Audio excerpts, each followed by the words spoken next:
All right. Episode 2 of the Over Easy podcast. I'm Ernesto. I'm Jason. And we're about to talk some shit. Always and forever. Yes. We skipped last weekend, but we're back this weekend.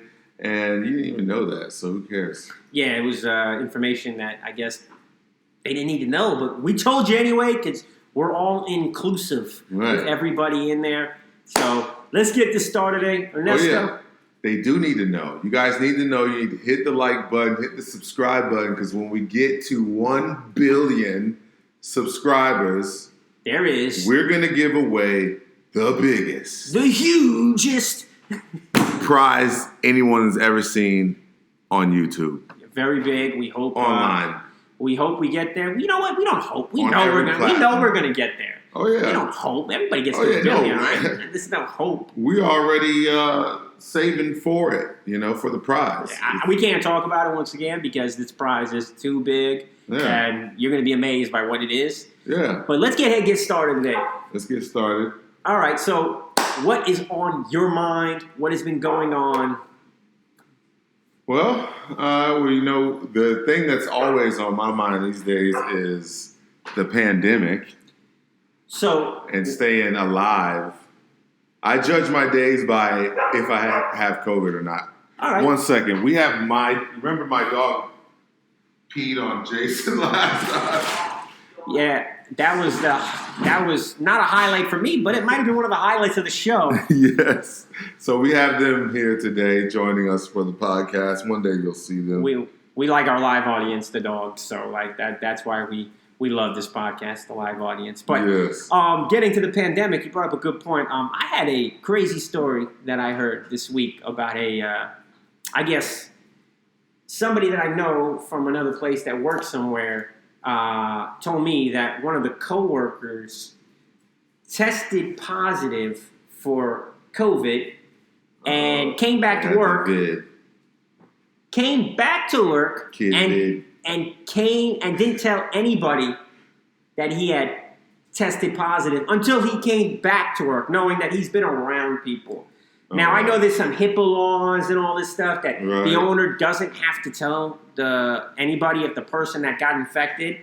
But don't you think that's something wrong? We're not talking about AIDS here, where you have a low chance of catching AIDS or HIV or anything. This is COVID.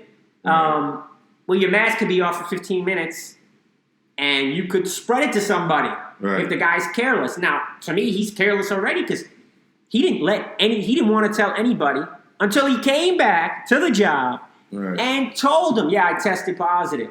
Right. Oh, thanks for letting me know, asshole. Right. What do you think about it? What would your thought pattern behind that?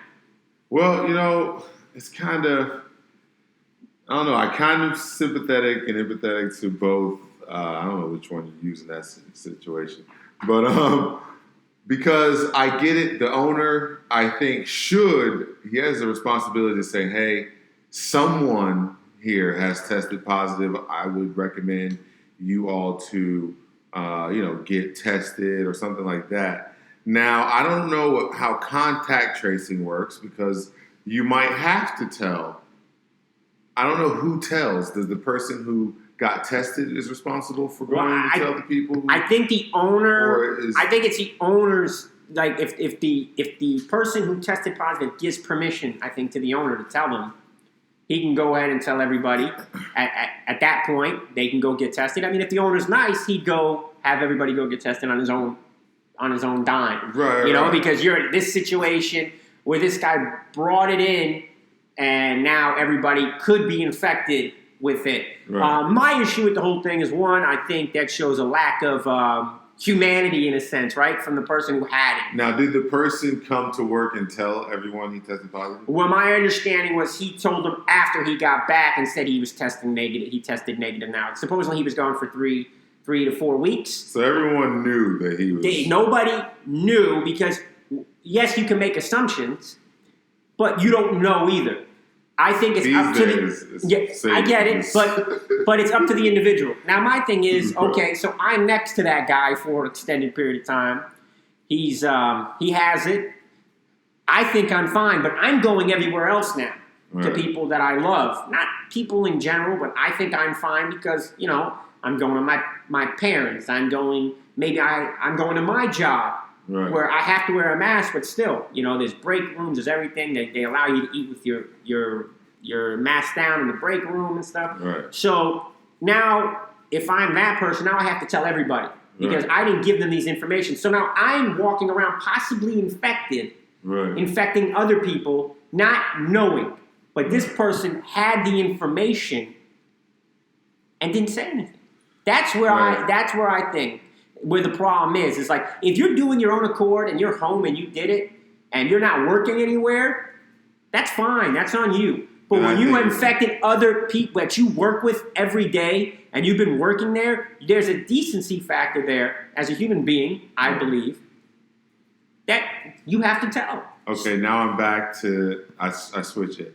I think it's the owner's responsibility. But there's a HIPAA law. There's the HIPAA law. Yeah, but think of you can't tell. Well, then the law has to be changed. I think for these instances. Maybe. Well, then the owner has to tell people that someone has tested positive. Maybe not the person. I don't know how that works. I think he probably could because of the fact that I get it. Like me as an individual, even if I came to work and I wanted to tell everyone. What if I can't tell everyone? What if someone's off of work? What if you're in the bathroom? Yeah, but then I can't hold a meeting. Yes, you can. I disagree with you there because all you got to do is tell the owner once again. Hey, listen, let people know. The owner can talk to everybody. The owner has. I get it, but once again, we're back. Okay, so this is where you and me, I think, agree but disagree. So you think that the owner, once again, should say somebody tested positive. Yes, but now we're asking questions.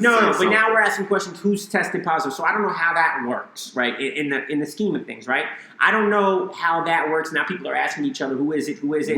That's why I think it's a very slippery because situation. In order to find out how worried you should be, you should have to know the person. What's the owner's intention?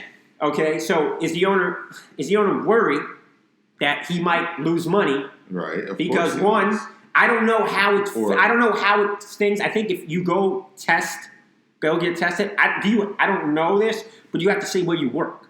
Right. Because I don't know how it works. So if you tell somebody how you work, where you work, do they come to the place now? Right. Have they informed the employees? Can they shut whatever place this was down, restaurant, whatever type of business it is? Yeah. Is it a selfish part by the owner? Do you think the owner's selfish at that point? I mean, look, if you want to completely be safe and you had 100% safety in mind with no other thing before it, then the safest and most responsible thing to do would be to tell everybody and shut down until you get everyone tested and the people who are positive come back to work. And those who aren't. You mean the people that are negative come back to work? Not positive. Yeah. People who are positive come back to work, and the negative people have a party. I agree with you, but once again. And then you go from there and maybe have a weekly or daily test. You start testing people at the door. You make sure you do all the things that hospitals do. Agreed. Now, once again, that would be the 100% most responsible. Okay, I agree with you, but once again, we are dealing with laws, so I don't know. Well, I'm going to do. You don't have to tell anybody by doing that.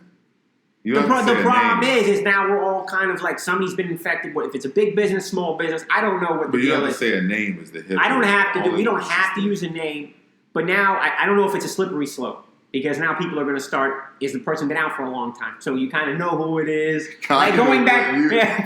You know who it is. Okay, so at that point, we don't know 100% know whatever. But like you said, we might know who it is.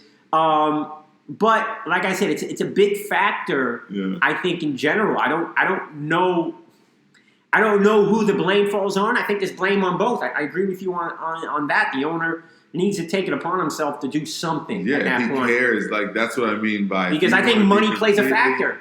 100% safe and caring, you have to do that. You have to stop in your tracks, say, hey, look, there's been a breach in the system. Yeah, I mean, there's been a breach. Let's evaluate everybody and go and continue after we've done the evaluation. Yeah, because there's a certain protocol you have to follow. Set protocols in place to prevent it. But I think I'll lay most of the blame on the employee. Because for you, my understanding, what I was told, is that the employee came back to work and told another employee, I tested positive. Mm-hmm. Now, right there, if you didn't want to be known, would you have done that? Now, you don't even have anything to show, right? So that's where his blame, I think, starts to come into effect, too, even more. Mm-hmm. Because now you're giving me an up. If that's me, and Ernesto, you know me, we had that first episode, and I told you how I am.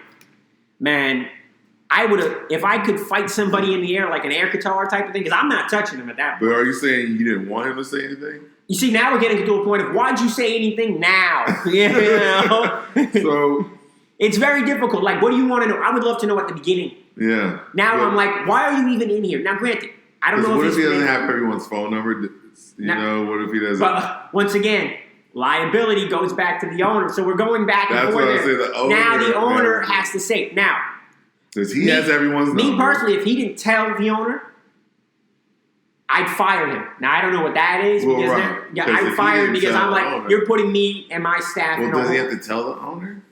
Well, you said something to somebody. You just went in there. Like, my thing is, that's after he came back. He said something. But Ernesto, now you got to show me a negative test. Now I want to see 3 negative tests from you. I think it's 2 or 3 negative, 24 hours, every 24 to 48 hours. So did that person have a negative test? He said supposedly that he did. I need to have proof now because I don't believe you. Because you went out 3-4 weeks, didn't say anything, you come back. All I know is I'd be a boy in the bubble. Right. At that point. We'd be having, like, in a bubble. I'd be talking to you through a bubble. Yeah.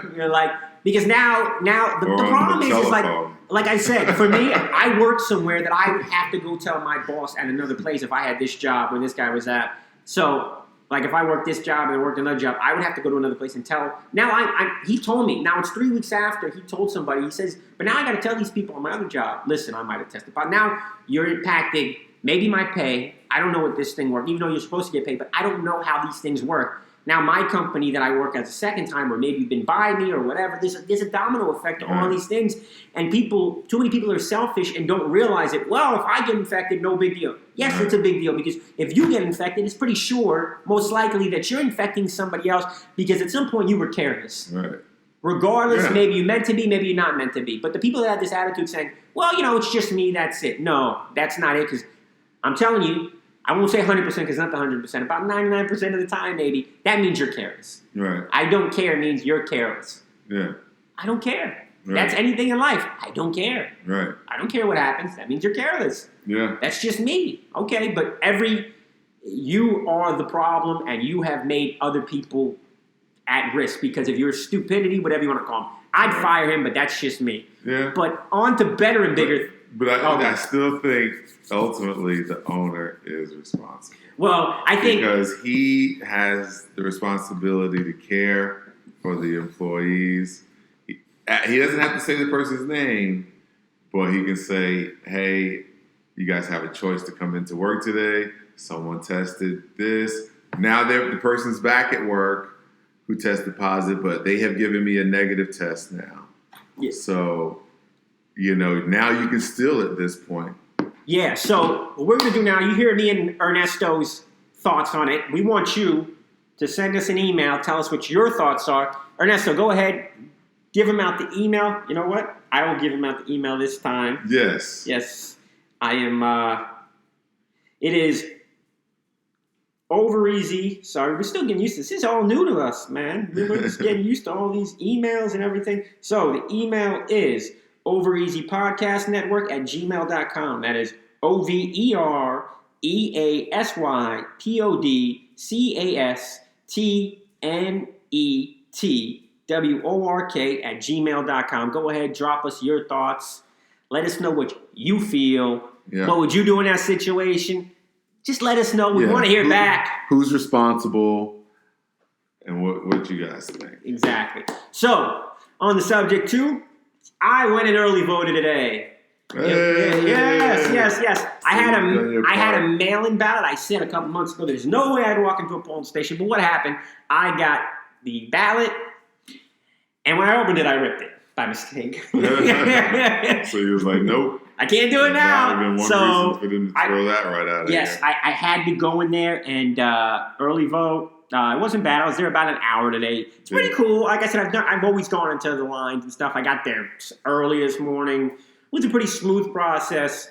You have all these people coming up to you, telling you what city they're from, or their commission. They don't really talk to you about the presidential debate the presidential race, because nobody's there. These are all local officials trying to do it. It's really good. They give you all these pamphlets about local races, stuff you really, really need to know, because I think, like I said, the number one thing is, for me personally, is the presidential race right now. But you need to know your local, your state and local races. They're just as important as everything else, because that sets the standard for everything. What you're doing at the local and state level, because those are really the laws, judges, commissioners, cops, school board, whatever. But it was a good experience. I actually took my mom with me. She had to wear a mask too. They did 6 feet apart because she did the same thing that I did. She ripped her ballot too by mistake, and I don't trust anybody. If I have even a little rip, I was like, no, this is not going to work. This is too they would important. throw it out. Oh, what is this, a rip? Yeah, rip. Oh, you got paper on it. Throw it out of here. here. So, how are you voting this year? Isn't it made out of paper? Yeah. How are you going to vote this year? I'm going in person. I've never had any issues voting. I've never. Every time I go into voting, I mean, I may do early. It just depends on what it's. It's pretty cool. I can't lie. I've never had a line. I've never had more than. I'm usually the only person in there voting when I go. Really? I've never been the only person, but the last couple of times I did the midterms, it was pretty quick. And the last presidential election was not that bad, but the first election I voted in was 2008, President Obama versus John McCain, and that was like, I went to a library, and it was like one of the main libraries, and it took me like 2.5 hours. Yeah. So that was long, but I wanted to vote, and I got it done. Don't be discouraged. Go out and vote. You hear a lot of long lines all over the country. You got these one polling stations because they try to suppress the vote. And I think Texas, Harrison County, these people waiting like 7-8 hours in some parts of Georgia. I would do it. I would still do it, but this is suppression. But don't let it discourage you. Get out there and vote. How mature am I? Yeah, you got to be mature enough. Question. Me and Ernest. I was saying a few years ago, I wasn't mature enough for 2 hours. Yes. I'd be out of there. Yes. Now I'd wait 2 hours. Am I mature enough for 7 hours? Not yet. It's tough. I've never in my 50s. I've never thought about that, but that's a good point Ernesto comes up with. I don't know, like 7 hours is 7 hours. Think about it. That's a day of work. Yeah. That's a day of work of just standing there. I know people have died. Look, I know they're going to kill me in the comments. They're going to say, I can't believe people have died. Would you die? And I'm just being honest. I don't think I would. You rationalize yourself. Maybe it's early voting, so maybe you go back another day. I don't know, but if it's you're hoping that it's not. Yeah, no, I'm saying. I would hope that I would rather spend those 7 hours rallying other people to go wait 7 hours. I think it'd be more effective. You 25 people, go vote. Maybe we can come up with something new, right? Maybe we can make like sitting in line for 7 hours fun. Yeah. So maybe we should come up with a concert. A concert. I was just about to say that'd be a good idea. Who would be a great voting music? The thing is, it's a great idea, but would they maybe those lines are intentional because they try to prevent. Yes, agreed. But so if we bring a concert and make it a good time, that would be good. That'd be good for the people, but they may not want it to be good for the people. They may want me to not be mature. But that's not what we got to think outside the box. Maybe they don't want it, but they never said we can't bring live music and everything over there. It's their property. Yeah, you can get it from but this is per city, state, whatever, county. So this has nothing to do with federal. This is about. So you just have to find a. So who would you want on our? Who would you want to listen to lineup of 7 hours? Well, DMX. For sure would be in DMX. Where would you put him? Number one, would you put him like at the top of the line or early? Because you need to get revved up, right? You need that. DMX would have to go on early to maybe get like I would say an hour 3. Hour 3. Okay, so right maybe when you're starting to lose wind, where you're like, so we were talking about more coffee. Leave. The more coffee time, right? Right. Maybe a little. Who would be early on? Early on, I would think some black eyed peas. Okay, black eyed peas. Get the party started. Okay, so that would be good. I'm trying to think of other people maybe we can go into. Maybe Busta Rhymes. He gets really excited, really going and stuff like that. Busta Rhymes would be more like when you getting close to the door. Dangerous. You get hyped, you get crunk, you about to walk in, and then I think it's at dark some point, now. Yeah. Because you've been Listen, I know people are going to hit me on this one. Sade needs to be put on at some point where that cool vibe is coming around.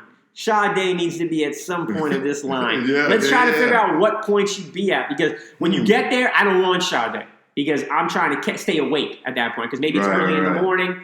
I don't want anything to be cool. But maybe you do. I don't know. But maybe you want a little bit of Sade, maybe after lunch. After lunch. After 12. That sweetest taboo. Yeah. You just got to finish eating. You get, you're still in line, right? Still in line. You don't want to get like... finish eating, now that Sade is on and you chilling. Anybody with rock music. Will we go with rock at all? Oh, yeah. You can get some... Enter Sandman by Metallica. Well, I don't know if Fleetwood Mac is considered. Enter Sandman by Metallica. Well, how does that go? Oh my God! Oh! I thought you would know. Now I don't remember how the names. We can't really come out and say the songs. I know how they sound. We're off to Neverland. That time they do that really loud thing and stuff like that. They do that. I'm trying to think of the words, but I can't really think of the words right now. Who did Welcome to the Jungle? Oh, Guns N' Roses. Guns N' Roses. Yeah, we need some Guns N' Roses. All right, so we're gonna use some rock in there. Nails. But we need to like get them out. Where would the genius Jay-Z come at? You can put Jay-Z in hour 5. What's the playlist you go with Jay? What would you put out there? Oh man, a lot of stuff from 444. A lot of stuff. Yeah, because that has a lot of. Well, you can play the whole 444. Play American Gangster. That's because America is ran. All right, so it's a hard knock life. I know we got to go to the hard knock life because at some point you need to get. That's the vibe. Like it's a hard knock life. I'm gonna get in there and vote and do that. Hard knock life. So we would go DMX. I wouldn't go too deep in the catalog of Reasonable Doubt. Not in the voter line. Not in the voter line. When you get to the car. I don't want Kanye on the tracks at all. Okay. Oh no, you gotta play Kanye. No, not on the voting album. No, Kanye is not gonna come on. Before. I feel like I'd be discouraged to vote if I listen to Kanye. No, this is when you play the Kanye album. Is it the before the Trump support? As soon as people come out and start beefing, like the Trump versus the Bidens, and they start a little beef, you throw the Kanye on, right? Okay. Now I know he's for Trump, but see Kanye, the gospel album Kanye. I never listened to it, so I can't talk about it. It's going to bring people together. It's going to be, you can't go wrong with positivity. Okay. Right? In that album, gospel album, he's not mentioning Trump. He's not mentioning Republicans. He's just talking about goodness. And I think you bring that up whenever bad stuff starts to pop off. So that's going to be one of our ideas. I think food needs to be involved. Yeah. What type of food would you want to eat? Not something heavy. Because you're not thinking about heavy food because you're going to be sitting in there and who wants to use the bathroom and you're in line and maybe you get that asshole beside you that's not going to let you get your spot back. Yeah, but you can't have a salad truck. Not a salad truck, but something light, We live in South Florida. So first of all, you need to have Cuban coffee down here. You ever had Cuban coffee? Yes. Okay, so you need to have a shot of Cuban coffee. That needs to be, I think, number one first thing in the morning. Need to get, because they say... mind you, people, we're talking about 8 hours, 7 to 8 hours. Cuban coffee, you might need... I wouldn't recommend more than a couple of shots of Cuban coffee because you're going to feel like you're going to run like a marathon if you have Cuban coffee, right or wrong. Once every 2 hours. You got to let the heart rate come down, because your chest is going to be burning from Cuban coffee. Right. So Cuban coffee has to be there. What other type of food? What else would you like? You probably want to have some taco truck. Okay, I wouldn't go with the spicy food at this point. We don't have to be spicy. No, I'm just saying I'm not going to use spices at all right now. I don't want the spice. I love tacos spicy. I love my Jamaican food, brown stew chicken, but I don't want anything to. We can't have Cuban coffee and I have tacos. All right, but that's two different. Now we're getting into whole thing. Cubans and tacos. We're not going to do this. We're not doing this today. Hey, Cubans love tacos. Yeah, everybody loves tacos. Well, I guess we didn't bring the Cuban coffee for the Cuban people. Yeah, exactly. We're going to have all different But types. everybody loves tacos. But I don't tacos want. will cover it. You bring a burger truck and then. I'm just saying, do you want to eat? Bring like a funnel cake dipped Oreo. Okay, that's going to be later. That's going to be when you're getting close. Good. I don't want to eat like too much right in the middle. No, you don't have to. But you bring those variety for the crowd. Okay. So because you're gonna have Jay-Z perform Busta Rhymes. We should get some of Jay-Z's. What is it called? Ace. What's his champagne? Ace of Spades. Ace of Spades. So Jay, if you want to give out some after you vote some Ace of Spades champagne, I'm very for that. Yeah. I will definitely be voting. Yeah. I'm showing up just to have that. You get your little and toast to the genius Jay. If they gave care packages. Oh, that would be nice, right? I don't think you're allowed. That might be like everybody. That might be bribery and stuff. I don't think you can do that in election laws. But I think, all right. So yes. I mean, they give you flyers. What if you love flyers? That's fair. You are giving out material and stuff like that. Some kind of pamphlet. But they're not making you pay. You know how many people vote just for that I voted sticker? Yeah, I put it. That's bribery. I'm not going to lie. I did take a picture of it today. Do you always take pictures of it? That's bribery. Do you take pictures of it? Yeah. I take pictures of it. I put them on my mom's car. Because you want to brag and tell people. That's bribery. Yeah. We got bribed with stickers in the first grade. Yeah. And then doctors, the sniff stickers, the sniff. So why not give me a bag with my Ace of Spades, my little marijuana, little doohickeys, because that's on the ticket. Kamala says she's gonna legal. So give me some little thing. I can give me that. Give me some lotions. Wow, we're going to beg bags beyond. Give me a bag with all kinds of little goodies. Okay. And I bet you everybody will come out. So we're going to have a smorgasbord of things over here. Yes, everybody will vote. Okay. I think everybody be coming out. If they come out for the sticker, they will come out for the bag. Okay, so we're making this a party now. We're actually making voting a party. Get all these companies that put monies behind these politicians to also donate an item to the bag. Yes, I agree. I don't care if you make airplanes, give me a propeller, put something in the bag. It should be a family event.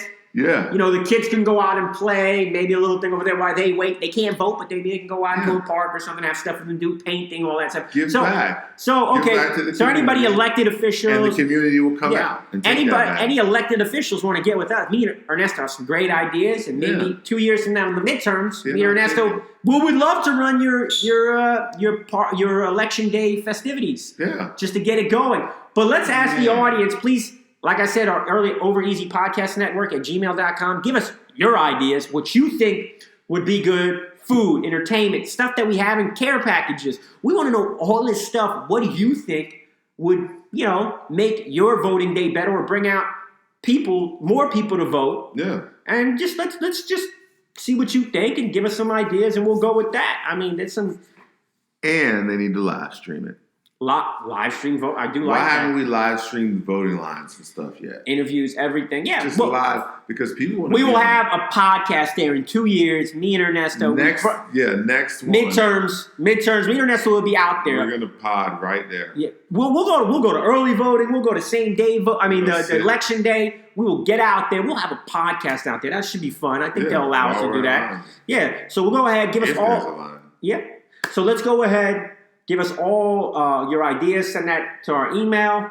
What you think about what kind of foods we should have, what kind of music, what would be your list, who would be there for you. Maybe we missing people. Maybe it's the choices you didn't like. Maybe it's the food you didn't like. Maybe you want your kids to have maybe got to bring a portable pool out there. I have no idea, but we're going to make this a festivity. It's like going to a football game or we should make the tailgating, a tailgating party for voting. Yeah, we're going to make this happen. We want your advice on what we should bring, what we shouldn't bring. Go ahead, send that to us. Yeah. All right. Where's the firework industry? Yes. All right. So go ahead and do that for us. Ernesto, what else is on your mind this week? Let's see. What else was on my mind this week? We did talk about you running in. I don't know what this running in the rain thing. We had this weird conversation we were going on. Ernesto likes running in the rain. I don't. Yeah, well, I just said that because had after the last podcast, I went running, and 4 minutes into my 5K, it started torrentially pouring, and I just kept running, and it felt great, and I couldn't even see 25 feet in front of me, but I just kept running, looking at the ground, and it was great. You couldn't tell if you were sweating or not. You're like, I don't know, it's just a bunch of water. It wasn't the sun, I know that much. It wasn't hot. I don't know. It's just hard to inhale air without inhaling the water. So that seems like an issue for me. That was the only problem. Now, the only thing I'll say it benefits you because down here we get some rain with the humidity, so it's like running in heat and water. Yeah. So that's the stickiness, and I hate every bit of it. But this one, it wasn't hot. And you know what the weirdest thing is that I noticed in running in that rain, torrential downpour? My earbuds did not come out. Nearly, it came out twice. Well, okay. So what kind of rain? 45 minutes. What kind of rain are we talking about? If it wasn't raining and it was just normally sweating, my earbuds would be coming out like 5 times. What are we talking about here? Like, what kind of rain? No, it was really raining. It was like pull over the car because I can't see rain. That's not. It was really kind of crazy. I was running like, I couldn't see the stop sign up at the next street type rain. Like, people were probably like, he's definitely running because he's caught in the rain. They probably thought that I definitely was not jogging for help out there. They thought, oh, poor guy, got caught in the rain. Yeah. And he has to run to his house. I don't know about the and whole, I just ran past my house. Yeah, I don't know about all the running in the rain. I mean, I remember playing football in the rain when I was younger. It seemed like a great idea, but it kind of sucked at the end of the day. You're running and playing tackle football in the grass, and grass gets stuck to you, all types of stuff. It's just not a fun thing for me and stuff like that. I don't know, about running. I like maybe a little overcast, a little bit of windiness. That's good for me. Perfect. I went for a run last week. Ernesto got me motivated to get back to running again. But it was a beautiful day. A little hot, but it is what it is. But yeah, not running in the rain. It drizzled a little bit. I'm not gonna lie. That felt good. I'm not gonna lie. It was a little bit of drizzle, but I'm running today. You're right. Today I'm using the weights. I'm gonna have 40 pounds of weights. Yeah, good for you on that one. That is a after I go to the gym. See, Ernesto's going to be working out for both of us today. I'm going to be watching football today and eating. So I'll eat for Ernesto while he works out because I am not doing a thing. This voting early got me tired. Right afterwards, I went home and took a nap. Had some donuts and had a coffee awesome. I had some coffee. I wish. Yeah, it was good stuff. Now last night I got a cinnamon bun and a honey bun, right? Oh, and those are good. I took this, the little center part, the little circle. Yeah. I took that little circle out of one and circle out of another and threw the rest away and just ate those 2 little dots. Why? You thought it was healthier? I don't. It was definitely healthier. It was healthier. I only ate an eighth of the whole thing. But why the middle? Why just? Because if I'm going to eat it, I only want the best of it. But that's the most of the bad stuff, right? In the middle, if I remember right. Yeah, but it was only like this it's only that much. But you had 2 of them. Compared to like a whole thing. Yeah, honey. What do you like better, honey or cinnamon buns? I couldn't decide. I think cinnamon buns are probably better. I think it depends on where you get it. It's the frosting on it, I think, on the cinnamon buns is really good on some of them. Honey is good too, it just depends. But yeah, I mean, for each his own. I like to run and torture though. That's what at least I had a manager that used to say anytime something bad happened, he used to always say, at least you didn't get hit by a truck.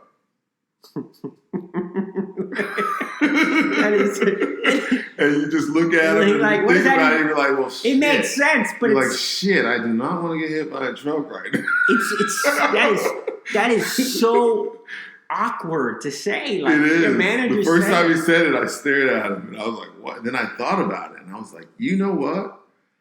I don't want to get hit by a truck right now. Yeah. So you're absolutely right. I'm going to go back to what I was doing. Now, speaking of managers and everything, I want to talk about people's, personalities, how they handle things. And Ernesto and me had a little bit of a conversation, but we wanted to talk in general on here about how people handle news, how people just handle situations in general, how they let their emotions take over. Now, I'm an emotional person. Yeah, I can let certain things slide off my back, but not really. I can let it stew, and I'm going to let you know how it is. My guy Ernesto over here is like a god. This guy you could tell him certain things, and yeah, he might say something real quick. You'll never hear anything about it. You could be complaining about something to Ernesto, and he'll be like, yeah, Ernesto lets it just go right off the bat. And I told him, man, I said, I don't know how you do it, but I can never do that. Now, I'm going to let Ernesto explain to you how he lets this thing come about. He told me a little interesting story about why this is who he is, and I'll tell you why I am who I am.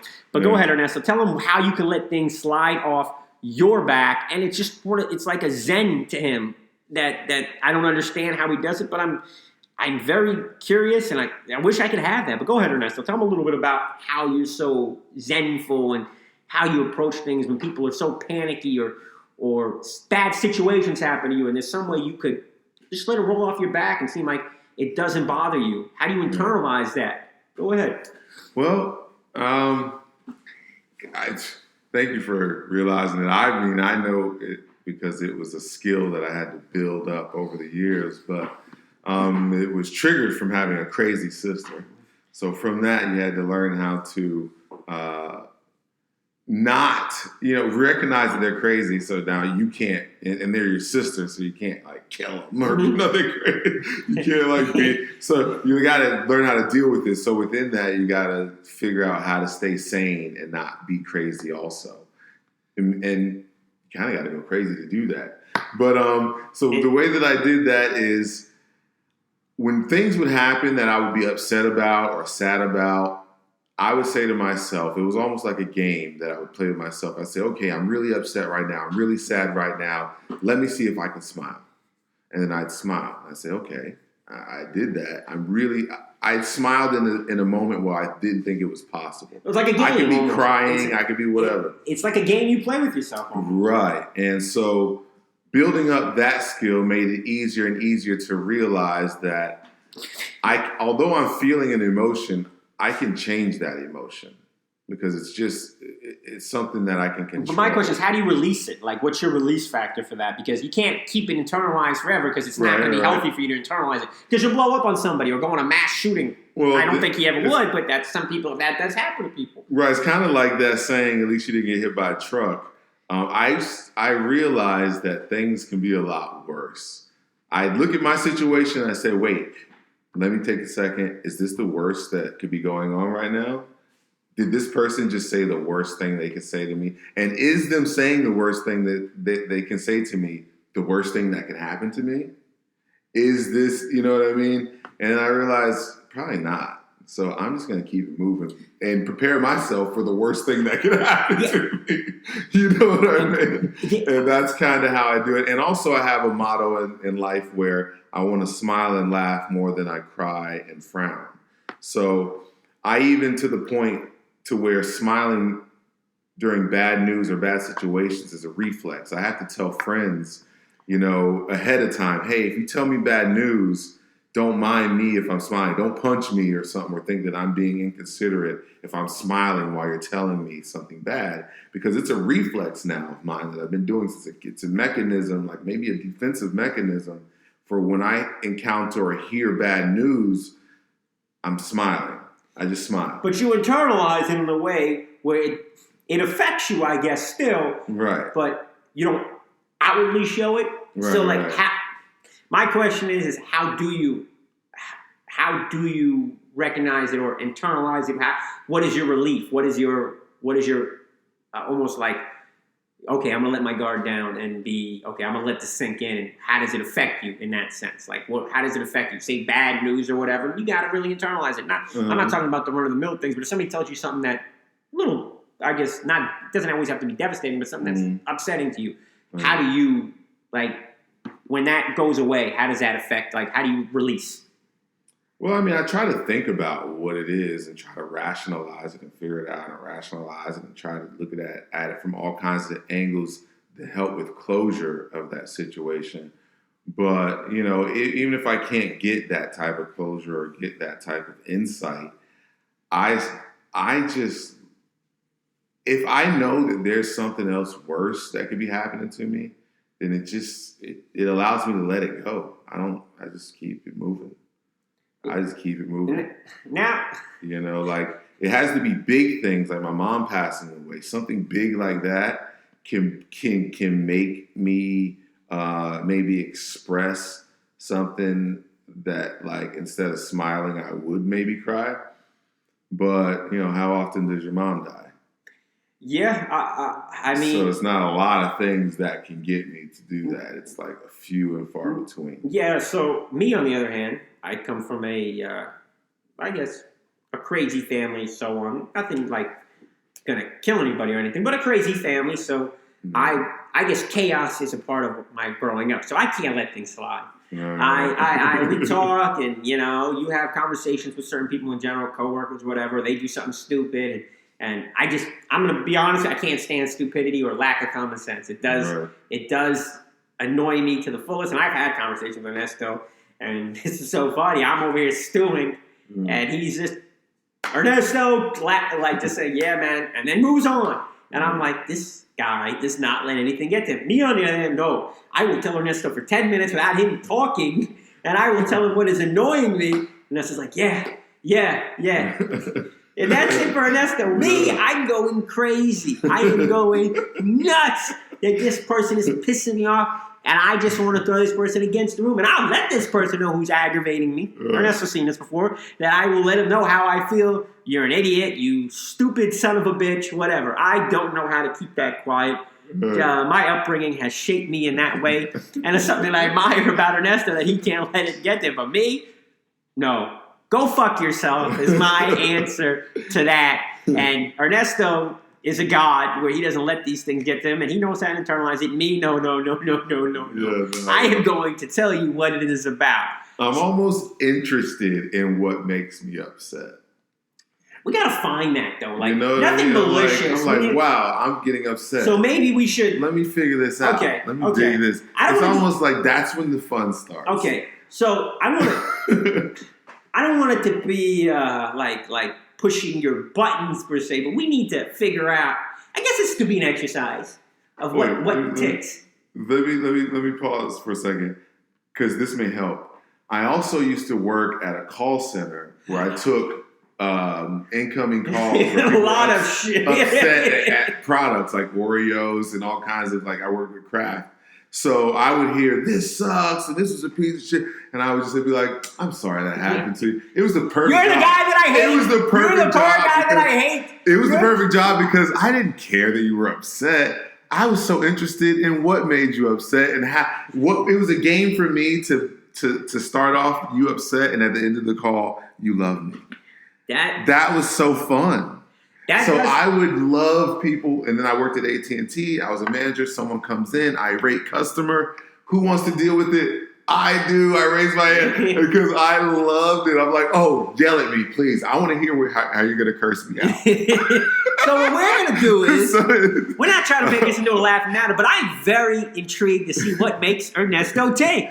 No, I'll tell you what makes me tick. Okay, so now because I know what makes me tick. Like what you said, not stupidity on your end doesn't make me tick, but when you try to make me think that I'm stupid, when you try to act like I'm saying something that's dumb, that starts to, you'll see really quickly my meter go up. All right, so any emails you want to send to Ernesto saying how wrong he is or whatever, thinking that he's dumb for what he says, and I will put this on video if you do this.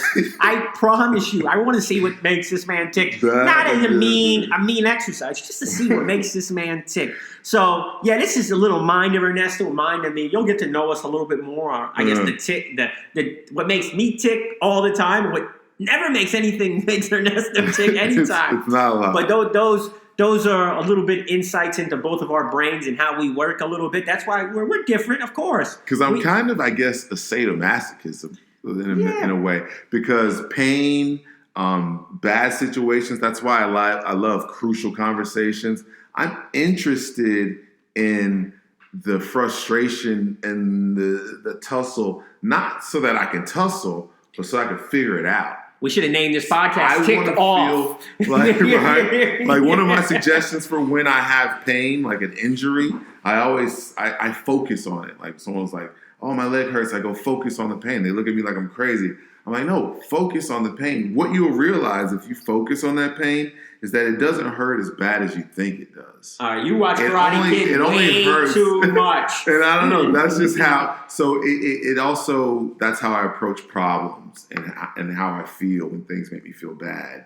I kind of dig into it. If I'm afraid of something, you can ask Cindy, you can ask. If I'm afraid of something, I go to it. When I was a kid, I was afraid of the dark at my house. So what I did to solve that problem is I cut off all the lights, I went in the dark, and I would demand something to happen. Does that sound like what you would do if you're afraid of it? But that's what I did. I was like, hey, I'm afraid of the dark. Then let's go in the dark then. Let's go figure this out. So hey, dark stuff. Ernesto's been a therapist since a child. So what we're going to do here is, once again, we want you, like we said, we're going to be very interactive with you guys. We want you to go ahead and send email in what ticks you off, or how does it not tick you off? What is your defense mechanism? Not so much a defense mechanism, but how do you deal with anger, situations that most people would get mad about? Maybe you have the same viewpoint as Ernesto. There's ways you can go about it. Yeah. Or maybe you're aggravated and want to curse everybody out like I do. Now, I'm not a road rage type of person, so I don't get to that. But in general, maybe you get mad like I do and start saying, go fuck yourself to everybody that's in the way and stuff like that. But we want to hear what gets you mad, what makes you tick, or what doesn't do anything to you. Because I'm very interested in how the brain works and how everybody internalizes their things. But I want to talk about a little bit. Me and Ernesto had this little conversation we were talking about earlier about bad, I guess, careers that we deal with in life that we consider you should automatically be a great person because you picked this career, a cop, a doctor. I think our brains need to be retrained on these things. And that could be our crucial conversation. That's a great crucial conversation. So that's our crucial conversation today. I think what's been in our brains, poisoned our brains a little bit, that we think that all cops, all doctors, politicians, I guess maybe not politicians, but in general. I would even break it down even further. Go ahead. I think we think all certifications makes you a better person. Makes you certified. Makes you certified. Certifications doesn't certify you.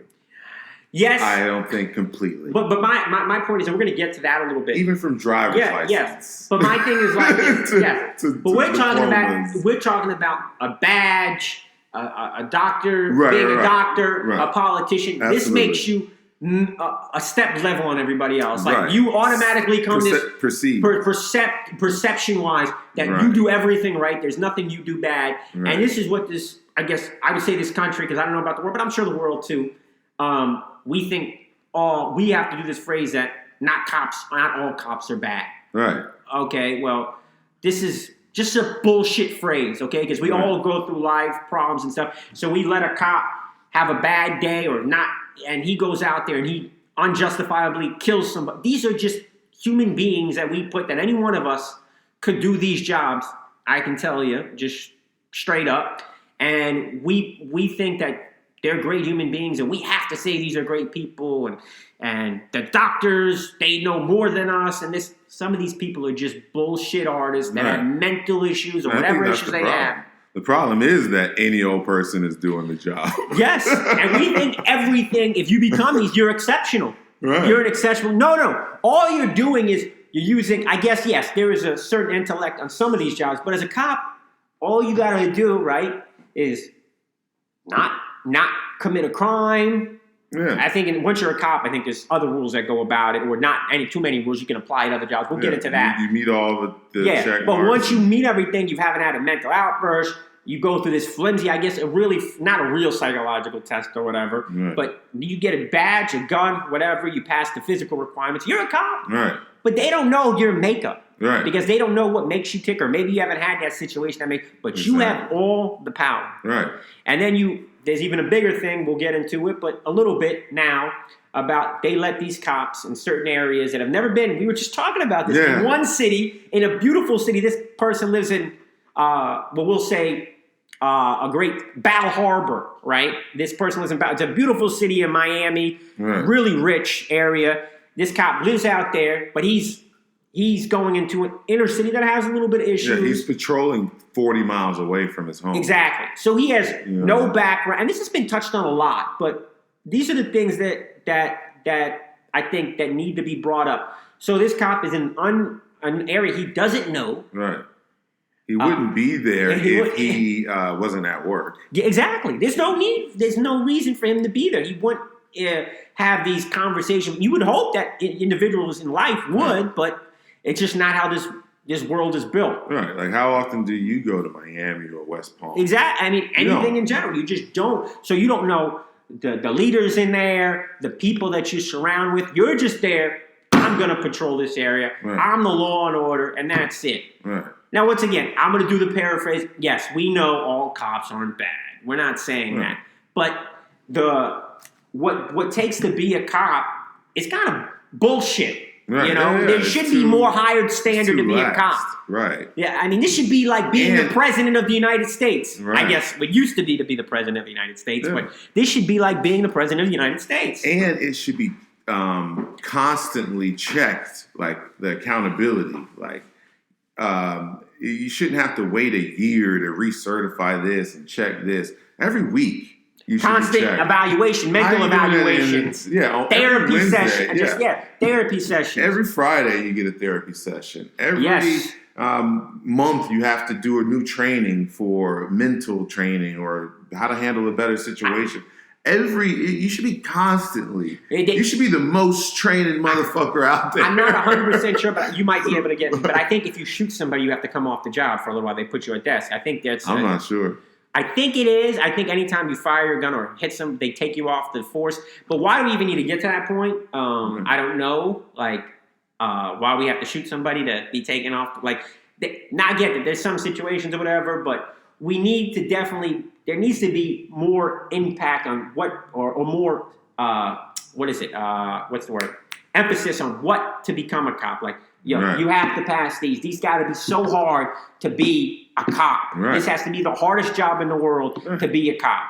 Yeah. You know, hardest. Okay, you're putting people's lives in your hands in any situation, and this is the problem. We just don't. Right. We look at there's some assholes that are cops. They're human beings that are just raised as assholes. Right. And they get to be cops. Right. Get to be cops. They get to be doctors. Right. Doctors. There's some doctors who take your money and do all Once they get the badge or the certification or they do the thing, now we think that means they're going to be responsible and that they're going to be fair. And they're going to have the right intentions, integrity. That doesn't mean that just because they got. You know what's funny is I could not meet my quota at a sales job or a customer service. I don't do it. I don't answer enough phone calls. Mm. That's a fireable offense. Right. There's more scrutiny, I feel, on those jobs. Yeah, they should let that slide. But if you're a cop or a politician or a doctor. Yeah.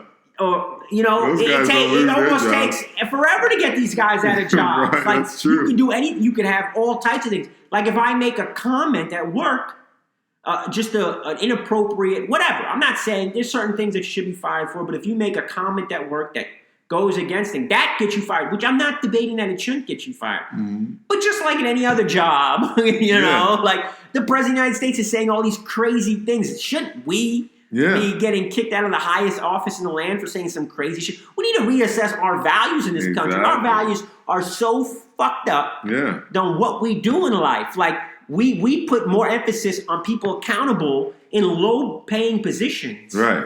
Low-paying positions. Yeah. Their accountability factor is insane to what we should be holding. Cops, doctors, lawyers, politicians. These guys need to be the most accountability factor. It's like, Right. this is insane that we have guys out here still doing these things. Cops that have putting their knees on people's necks, doing all these crimes over and over again, unarmed people getting shot over and over again. Listen, what is it okay for a cop to go in there and shoot Breonna Taylor? How many? 36 times? Because her boyfriend shot once and they shot back 36 times? Yeah. Like, how is that even justifiable? Like, there's no accountability. And that's the part of the crucial conversation with that is when they say defund the police, the crucial conversation in that is they don't mean, hey, everybody wants cops. It doesn't mean like, oh, you were giving them $100,000 or $100 million, give them $1 million. No, that's not what they're just saying. Take some of that money that you can like investigate where the money's going. If you see where some money's going, that can be reallocated to more training, more psychological. Yes, you don't need a cop on every call. You need psychologists, all these types of different. Or not even those people on a call. Like, just make them go through more classes. Yes, make them go through more training sessions. But you do need to have crisis control management there, where they come in and help out. It doesn't always need to be a cop. If it's somebody that's going to kill himself, it doesn't always need to be a cop. He's going to hurt himself, or some things. You don't need a cop at every call. Right. That's defund the police. Nobody wants to get rid of cops. Right. And the thing with these slogans and Black Lives Matter and defund the police is they are Black lives also matter. That's all they're saying. But what it is they are set and positioned that way so that it triggers you. Yes. So that it forces a conversation. It doesn't really mean that you didn't know that Black lives mattered. It's to say it to put you on your heels so that you can say, hey, okay, yes, I know that. Now let's talk. Yes. Right? Defund the police. Hey, we can't take all the police away. Yeah, I know that. Now let's talk. Right? Yes. I said that so that I can trigger you. But defund the police, so that we can talk. Because otherwise, we weren't talking about this shit. Yes and no. But once again, you got to let it know. Defund the police is not about getting rid of cops. It's just not. Right. It's not. Everybody wants cops. It's not. Everybody wants cops patrol. Everybody wants cops patrolling their same neighborhoods like everybody else. Right. So everybody on this side of town should have the same care as that side of town. Right. The people that are rich against the people that are not, don't have the same type of I guess, inflow of cash or circumstances, by whatever circumstance it is, that they have the same type of care. You know, just everything, healthcare, cops. But the problem, once again, policing needs to be retrained in general. These need to be the hardest jobs that you get. Right. It needs to be like getting into Harvard. Right. You know, these are just the things. This is the field that you pick. Yes, it's an honor to be a cop, 100%. But it's a privilege and honor, but you also need to live up to that. The standards that we set, we need to live by. And we need to make sure that they get held accountable. The customer service the customer service representative should have to have a higher, whatever, what is the word? What we just say? We just said the customer service should have the tolerability. They have a bigger emphasis where they can get fired for every little thing, where a cop, they have to go through the whole thing, but they still get paid and off duty. You have to be off of this. You got cops making hundreds of thousands of dollars after they retire, which, I mean, whatever. But I just feel like if there's money anywhere in there that is being used for corruption or whatever, take that money and reallocate it towards making better cops. Yes. And if you're not going to make better cops with that money, then defund them. Take the money and put it somewhere else. Yes. Take the money and put it towards the community. Take the money and put it somewhere else. But I think the original idea of defunding is to reallocate. Yeah, well, in order to make better policing. Well, better policing in certain situations where cops just don't need to be. My thing is this. They always say weed out the bad ones, but why do we ever get the bad ones in the first place? It should have been better to begin with. There's always going to be bad ones, though. But why you have to have something in place to where you're constantly checking for bad ones. When you pick apples, when they say bad apple out of the bunch, you're going through all the apples in the bunch. You're looking at each apple. You're constantly looking at the apples because you want to get the bad one out the bunch. Are we doing that to the police officers? No, we don't. Are we going to check each officer to see if they're one of the bad apples? And how often are you doing that? Listen, put money into we that. all have checklists at work that we have to do every day, that we have to accomplish. And people just need to have a checklist of a weekly list of a cop. Yeah. Of just what they have to go through. Like you said, therapy sessions. Yeah. How many times was there any complaints? Every week. Right. What's going on? Why is this officer coming in down? There needs to be a checklist. This officer's been off. Okay. I don't want an officer that's been down and in the dumps being off for some strange reason. Right. We need to get to the bottom of this. Why is he acting in a strange way? Right. Like, what's going on?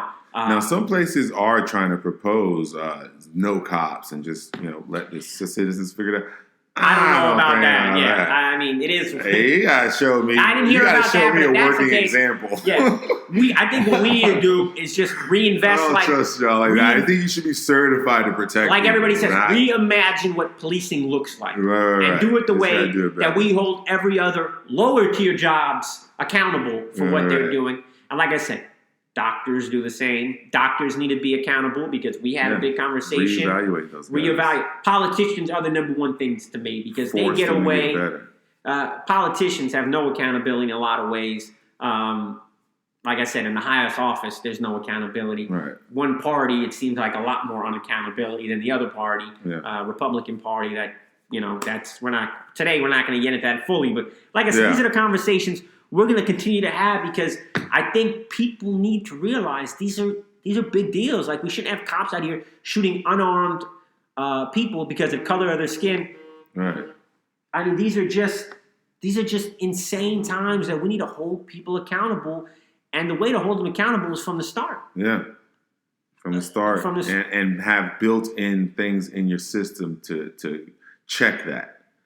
Like if you get fired as a cop, constantly checking. If you've been fired as a cop, number one, and it's like for something, you should not ever be able to be a cop again. Right.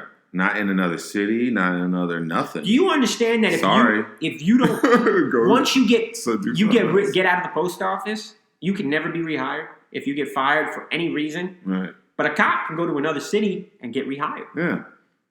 That is insane. That is insanity beyond belief. Exactly. That should never be. There's no equate to a cop to a postal worker. And that's what I mean. And if it takes money for y'all to stop doing that, then there you go. Reallocate some money to do that. Next week, we're going to get into a couple of things that I saw. Ice Cube. Did you hear about Ice Cube? Yeah. A little bit? We want to talk a little bit next week about that. The debate. He did a proposal for Black America, a contract. Right. We're gonna read a little bit more into that. I want to break it down a little bit. I think next week we'll talk about that. I haven't seen the proposal. Let's try to get the proposal. Yeah, we're gonna go ahead, go over it. I want to talk about it. But this week, the last conversation we had about cops, I want to definitely. Oh, you guys are always open to contact us. Yeah. Please email us with any of your thoughts in it, maybe suggestions. I want to hear, and maybe you disagree with some of the things we said. Like I always say, we're welcome to dialogue with everybody because, like I said, we might not have all the answers. Maybe we're saying something that, like I said, we're totally off base, and maybe you want to tell us, like, hey, no, this is how it works. Yeah. But please let us know. Get onto the Crucial Conversations. Have a crucial conversation in the comments section amongst each other. Give us ideas for crucial conversations. Yes. We may join in on that as well. But the idea of crucial conversations is to have them often enough to where they're not as crucial as they were before. Yes, that's the only way we're going to solve a lot of these issues if we just sit down with each other from people that you don't hang around, or even people that you do hang around, you just have a different opinion. Maybe we can solve some of these issues and figure out ways to, move ahead in life. We don't know. We're trying to get there. I didn't say nobody's perfect, but we need to, if we keep on ignoring the problem, it's going to continue to be the same problem over and over again. So we definitely want to hear everybody's thoughts and, come up with ideas that we can talk about. I just thought about that. That works into my personality. Like if it's a hard conversation, to go right into it. Exactly. Yeah, that's absolutely right. You just got to dive right into it. So so thank you. The Crucial Conversations. We're going to continue to have these. We're going to try to have them every week. So thanks so much for that one. Let me go ahead and we're going to get out soon and do once again. We're putting everything together right now. We're going to have everything together. We're going to be going out and about, meet everybody. That's one of the things that we're getting together right now. We're trying to, we're going to be making a time when we go out to certain spots. We want to, like I said, go out there, touch the people, mask on, everything. Right. We're going to have our social media pages start going off soon, very, very soon. We're hopefully We'll have an announcement next week. We'll have everything going on. And like I said, we really do appreciate everybody listening to us. And like I said, if you have other people, we would love you to tell them about us. If you really like what we have to say, even if you don't like what we have to say, but you still like listening, share, like, subscribe. The Over Easy Podcast Network. We're gonna, like I said, we're expanding. We're doing a bunch of things right now, just in the background, like I said. But the most important thing. Once again, we're going to tell you about when we get to 1 billion. 1 billion subscribers, baby. 1 billion. We got a huge prize. And you've never even seen anything like it. So. I don't even know how to describe it. But all I know, it's huge. It is. It's time for me to run.